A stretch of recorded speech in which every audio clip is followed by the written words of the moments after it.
I suppose during this really hot spell that we've been experiencing, nobody feels the pressure more in these sorts of conditions than farmers. Well, they've got to cultivate the land, they've got to produce crops, they've got to make money, they've got to care for animals as well. We go now to our East Midlands reporter, that's Will Hollis. Will's in Lincolnshire on a farm there with a farmer. Will, tell us the story. Yeah, good morning from Leadenham here in Lincolnshire. Lincolnshire, it's been in the headlines recently because it's now the hottest place in Britain. We saw that record-breaking temperature in Coningsby, 40.2, as you said, Eamon. It's been really hot for everybody, but it's been especially difficult for farmers, especially for people like Andrew Ward. Andrew, you farmed in Lincolnshire for the whole of your life. How has this period been during the heatwave?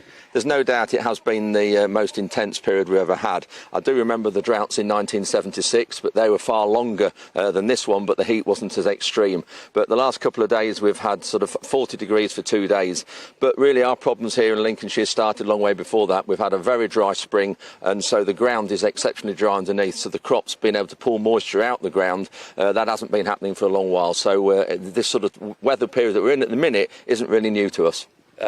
For where we are, for people listening on radio, we've got cracked ground around us. We've got wheat that is not quite ready yet, but it's nice and yellow and golden. We've heard of people that are having to harvest early because of this heated period and because of maybe the effects of climate change. How is that affecting farming for you?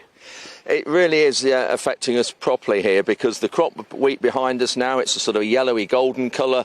Normally this time of year that will still have a tinge of green to it, and that is ready for harvest in the next week or so. So here we're about 3 weeks ahead of normal, and this is the thing that we have to cope with now. We have very different and fluctuating weather conditions that mean we have to try and adapt all the time, and this is what we do. And it's a really worrying time for farmers just like you?